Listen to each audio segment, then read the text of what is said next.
इतिहास लिखा है इसमें, कुछ खास छिपा है इसमें। इतिहास लिखा है इसमें, कुछ खास छिपा है इसमें। मर्यादा है, कोई वादा है, विश्वास रखा है इसमें। सात फेरों से मिला ये तो उपहार है, मेरा श्रृंगार है, मेरा श्रृंगार है, मेरा श्रृंगार है, मेरा श्रृंगार है। मंगलसूत्र, मंगलसूत्र, मंगलसूत्र, मंगलसूत्र, मंगलसूत्र, मंगलसूत्र,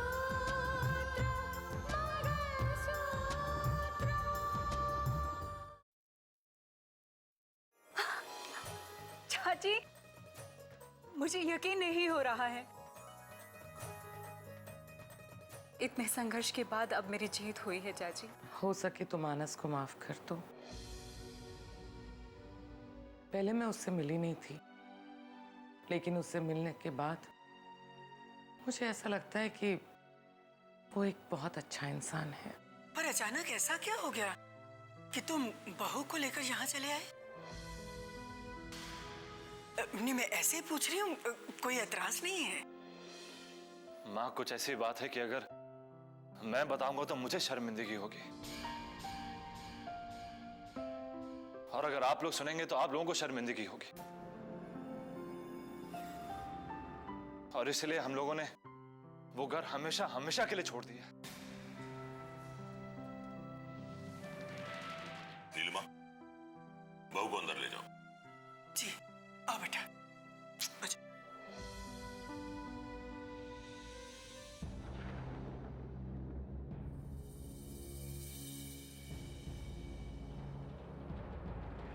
बुआ जी, आशीर्वाद दीजिए। जीती रहो बेटा, मेरा आशीर्वाद हमेशा तुम्हारे साथ है। आज तुम फिर से अपनी नौकरी पे जा रही हो। भगवान करे तुम्हें बहुत नाम मिले।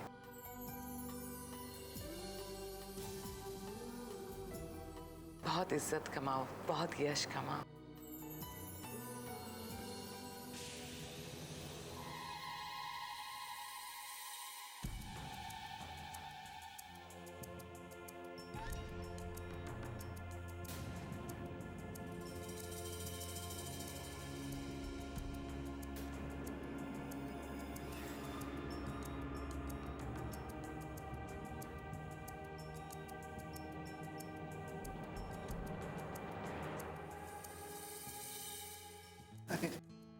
रितिका, भाई मेरा आशीर्वाद तो हमेशा तुम्हारे साथ है।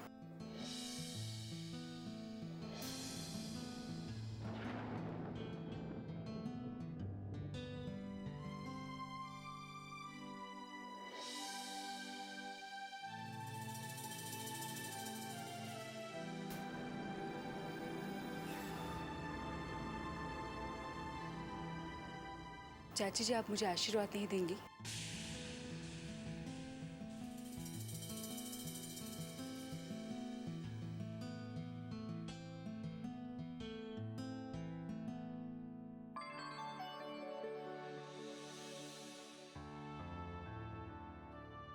क्या रितिका मानस के पैर नहीं छुएगी? उसके पैर छूना तो उसका फर्ज है, क्योंकि मानस उसका पति है और शास्त्रों के अनुसार पति तो परमेश्वर होता है ना। रितिका ने सबके पैर छुए, अगर वो मानस के पैर नहीं छुएगी तो मानस को ये बात बहुत बुरी लगेगी। अरे भाई जी बाहर कार में तुम्हारा इंतजार कर रहे हैं, जल्दी जाओ। जी।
Very good.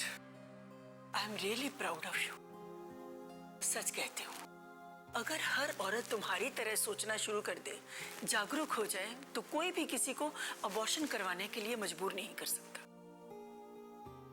माँ जी, मैं तो इस बात को लेकर परेशान हूँ कि अगर वो नर्स मुझे सच्चाई नहीं बताती तो मेरी बच्ची को तो मेरी कोख में ही मार दिया जाता। ये जो आजकल चल रहा है ना, इस पर कोई और नहीं बल्कि औरत ही रोक लगा सकती है। पर उसके लिए हर औरत को तुम्हारी तरह मजबूत होना पड़ेगा। हाँ माँ, इनफैक्ट राहुल तो कह रहा था कि उस हॉस्पिटल और उस डॉक्टर पे कानूनी कार्रवाई करनी चाहिए और ये सारे क्लिनिक्स बंद कर देने चाहिए जो मेडिकल साइंस का इस तरह से गलत फायदा उठाते हैं। बिल्कुल सही कहता है वो। भाई वाह, सुना आपने? आज से रितिका फिर से ड्यूटी ज्वाइन करने वाली है। अच्छा, और कितना अजीब इत्तेफाक है कि उसे उसी जिले का कलेक्टर बनाया गया है। और आज कलेक्टर साहिबान ने तमाम ऑफिसर्स की मीटिंग बुलाई है। मैं तो उसके लिए बहुत खुश हूँ। मुझे तो रितिका पर कल भी गर्व था और आज भी गर्व है। भगवान ने प्रार्थना सुन ली, उसका खोया हुआ औहदा उसे लौटा दिया। आप क्या सोचते हैं इसके बारे में? अब सोचने या समझने की क्या गुंजाइश है? सोचना तो मोहतरमा कलेक्टर साहिबा को है कि चार्ज लेने के बाद वो कौन कौन से नए गुल खिलाती हैं। चलता हूं। जी।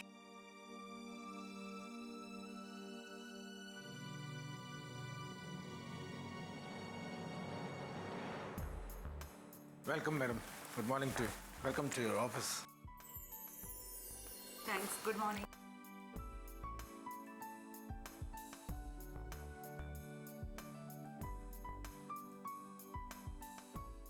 देवेंद्र, चार्ज लेने के बाद मैं सीधा यहाँ पर आई हूँ। इतना वक्त यहाँ पर नहीं थी तो काफी सारा काम पेंडिंग होगा। अच्छा हाँ, हमने सरकार के पास कुछ स्कीम पास करने के लिए भेजी थी, कुछ मुहिम जारी किए थे। मुझे लगता है कि मैं यहाँ नहीं थी तो मेरी गैरहाजिरी में सब कुछ ठंडा पड़ गया होगा, है ना? बताओ क्या चल रहा है?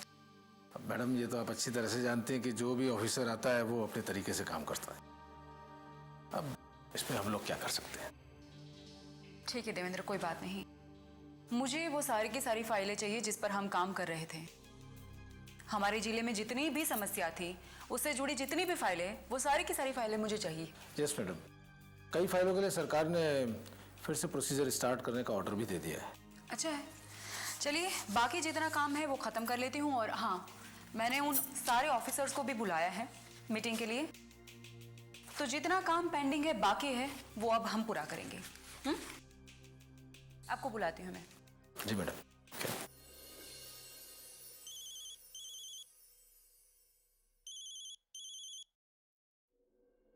हाँ साक्षी,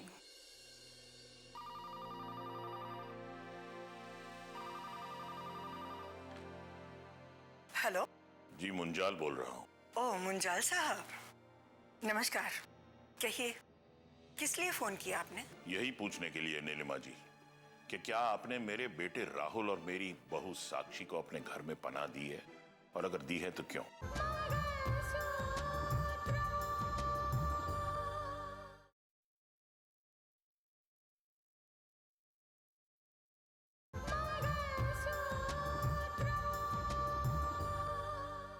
कि क्या आपने मेरे बेटे राहुल और मेरी बहू साक्षी को अपने घर में पनाह दी है, और अगर दी है तो क्यों? ये भी कोई पूछने की बात है? आपको लगता है कि साक्षी और राहुल मेरे घर पे आएंगे और उन्हें मेरे घर में जगह नहीं मिलेगी? किस हक से आपने उन्हें पनाह दी है नीलिमा जी? ये मुझे आपको बताने की जरूरत नहीं है कि किस हक से मैं उन्हें अपने घर पे रख सकती हूँ।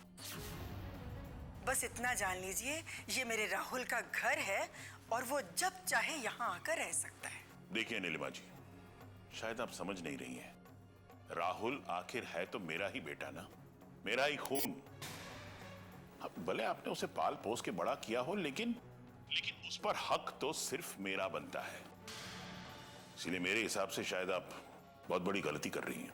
ये बात आपको तब ध्यान में नहीं आई जब आपने खुद राहुल को हमारी गोद में डाला था? आज आप ये बात कह रहे हैं कि उसे घर में पनाह देकर हमने गलती कर दी? जी हाँ, आप वाकई में गलती कर रही हैं और आपको इस गलती के लिए शायद पछताना पड़ेगा। मैं ऐसी किसी बात से नहीं डरती, नहीं डरती मैं। आपको मालूम होना चाहिए, श्री कृष्ण जी को जन्म देवकी माता ने दिया था, पर पाला उन्हें यशोदा जी ने था। इसीलिए वो आज तक यशोदा के लाल कहलाते हैं। और ये जान लीजिए कि मैं अपने राहुल की यशोदा हूं। इसलिए मुझसे ना तो आप ये उपाधि छीन सकते हैं और ना ही मेरे राहुल को। इसलिए जब तक चाहे मेरा राहुल मेरे घर पे रह सकता है, आप उसमें उसे रोक नहीं सकते। समझ गए आप?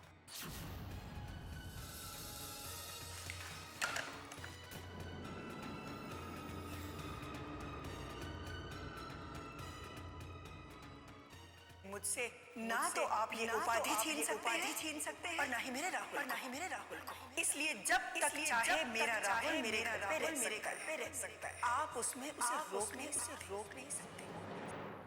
देखा तुमने? देखा उस रितिका को? वैसे तो मानस से नफरत जताती है, लेकिन आखिर में उसने उसको इज्जत दे ही दी ना। जाने से पहले उसने उसकी पैरों की धूल को माथे से लगा लिया। हाँ स्नेहा, इन दोनों के बीच में जो कुछ भी हुआ है उसे देखकर हमें यह समझ जाना चाहिए कि रास्ता अब उतना आसान नहीं है। जल्दी अगर कुछ किया नहीं गया ना तो हमारे लिए बहुत मुश्किल होगी।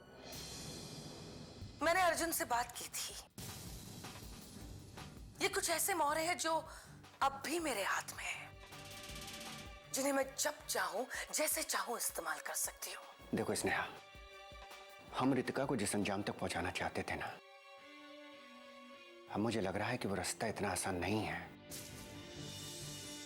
इससे पहले कि हम उसे कोई गहरी चोट दे पाते, वो कलेक्टर बन गई। और एक बात याद रखना, कलेक्टर कोई छोटी मोटी हस्ती नहीं होता। छोटे मोटे हादसे की गूंज दिल्ली के गलियारों तक पहुंचती है। खेल तो हमें कुछ ऐसा ही खेलना पड़ेगा कि चोट तो आए लेकिन जख्म दिखाई ना दे। रितिका ना किसी को कुछ बता सके और ना किसी को कुछ दिखा सके। और इस काम के लिए मुझे सिर्फ एक ही आदमी नजर आ रहा है, और वो है अर्जुन। तुम्हारे पास मेघना भी तो है। वो जब तक किसी काबिल नहीं बन जाती तब तक शायद हमारे लिए कुछ कर नहीं पाएगी। ये मेघना हमारे लिए बहुत कुछ कर सकती है, नहीं समझी? नहीं। चाल हम चलेंगे और सारा का सारा इल्जाम मेघना के ऊपर आएगा।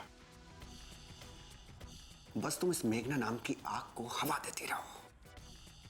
देखना यही मेघना हमारे लिए किस तरह से सुरक्षा कवच बनेगी, और इस मेघना के सहारे हम अपनी चाल चलने में कामयाब रहेंगे। तुम ठीक कह रहे हो।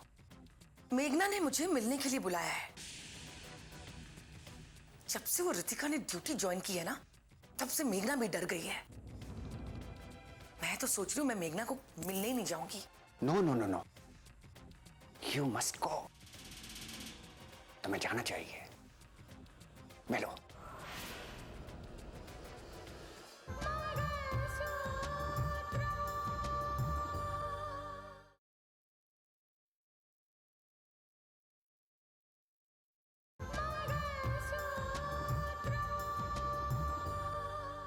तुम्हें जाना चाहिए। मिलो। किसने सोचा था इतनी जल्दी रितिका फिर यहाँ की कलेक्टर बन जाएगी, और कलेक्टर बनते ही हमारे सिर पर खड़ी होएगी, दिन का चैन और रातों की नींद उड़ाने के लिए। अरे मैडम, आप भी खामखा परेशान हो रही हैं, और फिर स्नेहा मैडम है ना इन सब मामलों को संभालने के लिए। अरे इसीलिए स्नेहा जी को यहाँ बुलाया था, लेकिन अभी तक आई नहीं। अरे नहीं नहीं मेघना जी, आप बुला हम ना है, ऐसा कभी हो सकता है? क्या बात है मेघना जी, लगता है रितिका की ड्यूटी ज्वाइन करने से आप कुछ परेशान हो, है ना? परेशान ना हूं तो और क्या करूं? अरे मुझे तो लगता है वो हमारे बारे में कभी भूल ही नहीं सकती। पर फिर से कलेक्टर बनी है तो हमारे खिलाफ कोई ना कोई तो कदम उठा ही सकती है ना। अभी तो वो कलेक्टर बनी है, देखते हैं आगे वो करती क्या है। तुम ये बात इसीलिए कह रही हो स्नेहा क्योंकि तुम रिश्ते की वजह से सारी दुश्मनी और सारी पुरानी बातों को भूलकर उसी घर में फिर से जा बैठी हो। अगर तुम उस घर पर हो तो रितिका अपने ही घर पर नजर डालकर खुद को बदनाम करना नहीं चाहेगी, लेकिन मुझ पर तो हाथ डाल सकती है ना। वो तुम्हें ही नहीं भूल सकती तो मुझे कैसे भूलेगी वो? इस बात को लेकर मैं भी कुछ परेशान हूं, लेकिन मेघना जी हमें थोड़ा सा इंतजार करना होगा। अभी कोई भी कदम उठाना हमारे लिए बेहद खतरनाक हो सकता है क्योंकि प्रशासन तुरंत अलर्ट हो जाएगा। थोड़ा सा वक्त गुजरने दो मेघना जी। इस दरमियान ये भी देखते कि रितिका का अगला कदम क्या होगा।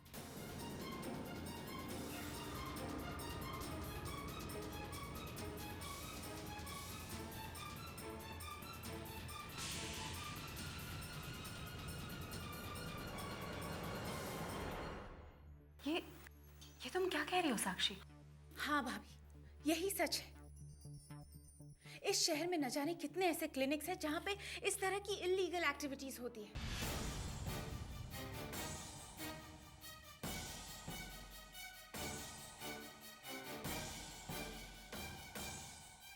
मुझे विश्वास नहीं होता साक्षी।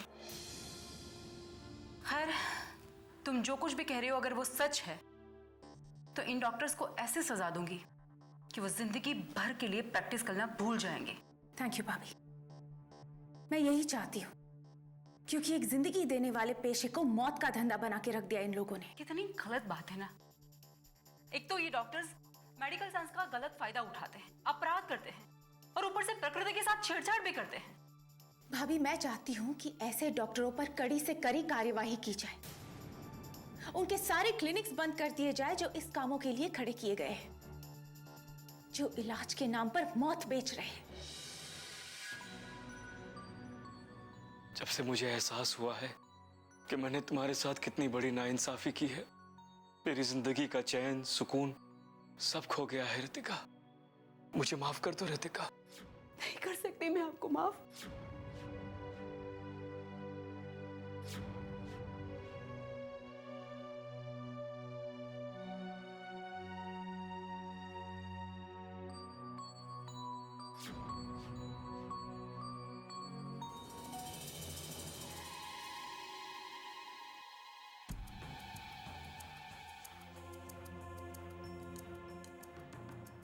आप क्या कर रहे दामाद जी? वैसे आप कर भी क्या सकते हो, ससुराल का मामला है ना।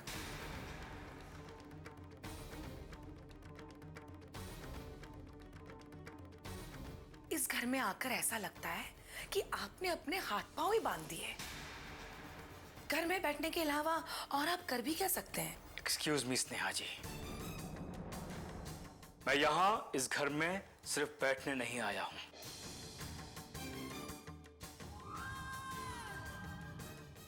अपनी पत्नी को इस बात का यकीन दिलाने आया हूं कि मेरे दिल में उसके लिए कितनी जगह है। अपनी पत्नी को आप यकीन दिला पाए या नहीं भाई, मगर अपने घर के लोगों को तो ये यकीन दिला दिया है। वरना ऐसा कहीं होता है क्या कि पत्नी नफरत जताती रहे और पति फिर भी घर में रहे। आप वाकई में धन्य हैं दामाद जी, आपके तो पैर छूने को दिल करता है। सूर्या जी, मैं आपको यह बताना चाहता हूं कि जितना प्यार मैं रितिका से करता हूं उतना ही प्यार वो भी मुझसे करती है। चाहे अपने जबान से वो कुछ ना कहे, लेकिन आज तक उसने अपनी मर्यादा नहीं लांघी है। पहले इस बात का मुझे अंदाजा था और अब ये बात मैं तहे दिल से मानता हूं। लगता है वो देखकर कह रहे दामाद जी कि ऑफिस जाते वक्त रितिका ने आपके पैर नहीं छुए, लेकिन जैसे ही आप मायूस होकर अंदर चले गए तो रितिका ने आपके पैर के धूल अपने माथे पर लगाने का नाटक किया। मैं नहीं मानता स्नेहा जी कि रितिका को ऐसा कोई नाटक करने की जरूरत है।